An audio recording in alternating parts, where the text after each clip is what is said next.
Išsaugoti reik rudens begarsę tylumą, be bombų švilpesio kraujuotų pelenų. Ateisiu aš pavasariu, prisekti prie kiekvienų.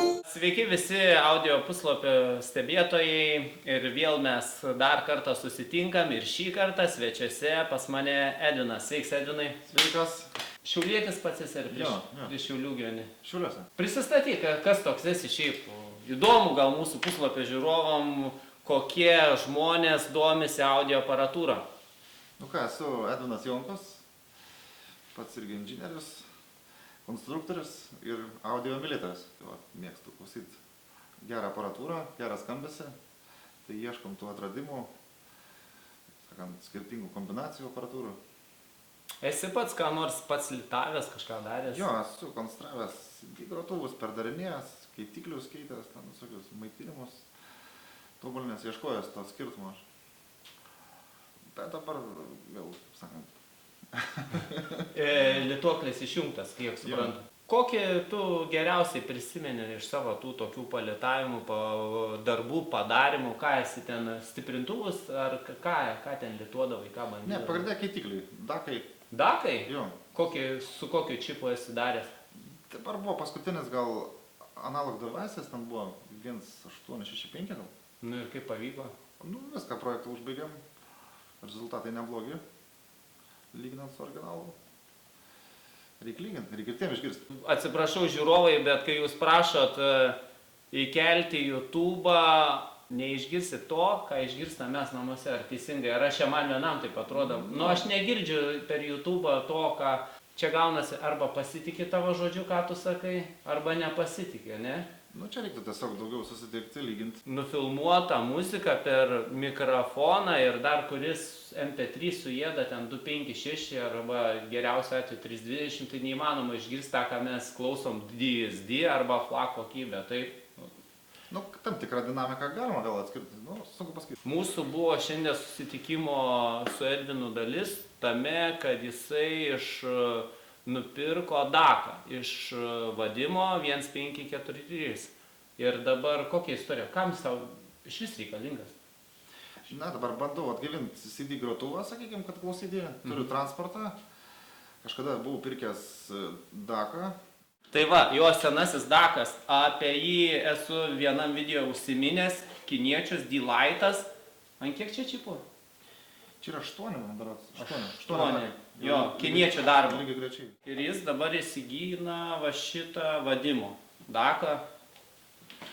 Nu, Facebook grupėje pasiūlė, tą aš visą konstrukciją peržiūrėjau iš vidaus, atsidariau saviškį, palyginau, taip techniškai atrodo žymiai geriau padarytas, sakau, reikia išbandyti. tikiuos patiks, palyginsim, prižadėjo man Edvinas irgi duoti tą kinietį paklausyti, bus įdomu susipažinti ir su juo, nes jau su vadimo darbu dar sykį susipažinau. Ogi papasakok apie aparatūrą, kurią tu namuose klausai. Turim 2 komplektus, sakykime. O, 2, ne vieną, 2.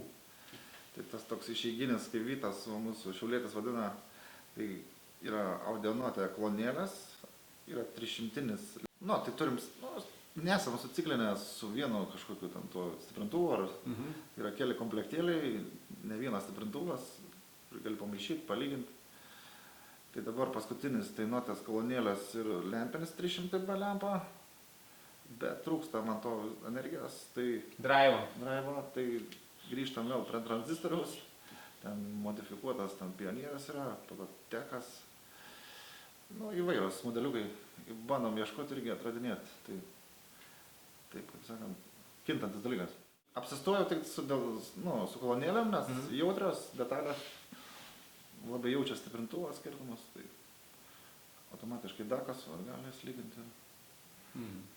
Dabar lempinis prekomplektuotas 300 B lempa, turim porą tranzistorinių stiprintuvų. Tai va, senai jau, sakykime, ką naudoju šaltinio, tai streaminot su tinklo grotuvu, bet dabar toks tikslas vėl atgaivinti kompaktą, atrast tą geresnį keitiklį, kad vėl galėtų grįžti klausyti. O tinklo grotuvas, papasakok apie tai, ką tu ten naudoji, patenkintas su juom? Tinklo, labai toks gana vykęs, bent jau mano ausiai, aišku, reiktų lyginti vėl. Tik Cambridge Audio, galvoju dabar 851 gal. Iš tų 8-ukų, tai toks visus formatus valgo, tai. Dabar iš tų žmonių, kuris tiki laidų kažkokio super, truper dideliu įtaka aparatūrai, ar tau nelabai svarbus? Techniškai netikėčiau, bet bandant, lyginant, skirtumas nemažas. Tai ausis gal nemeluoja, nežinau. Protas meluoja, protas sako, kad neturėtų turėti įtakos, bet iš tikrųjų yra skirtumai. Gal da durisiu, gal da ir mokslas tiek nepažengęs, kad įrodyti, paaiškinti, kaip tas skirtumas yra, nes kiek aš irgi klausiausi, nėra ten super, bet aišku, geriau visada pirmoji eilėje kaip ir diskutavom, kad pirmas stiprintuvas, kolonėlės, šaltinis, ir paskui laidai.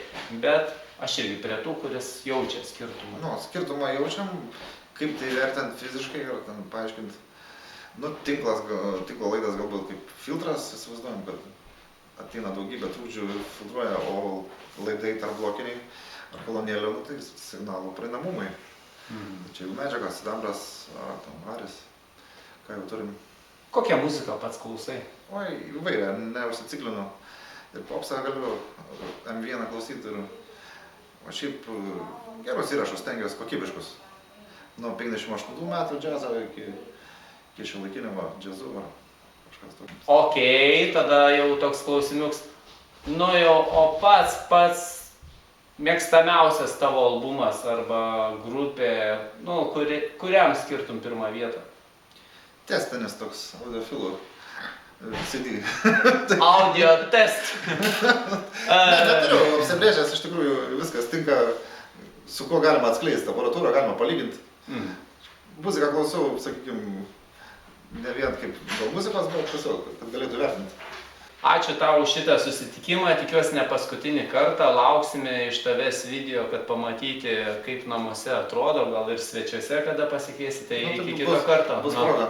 Ir iki mūsų stebėtojai, stebėkit, pasikvieskit ir mūsų svečius, įdomu, ką jūs klausotės, ką klausote, kuom galit nustebinti, gal kažkokių įdomių aparatų namuose turite, įdomių veiklų, užsiėmimų. Iki kito karto. Davai, chebra. Čiau.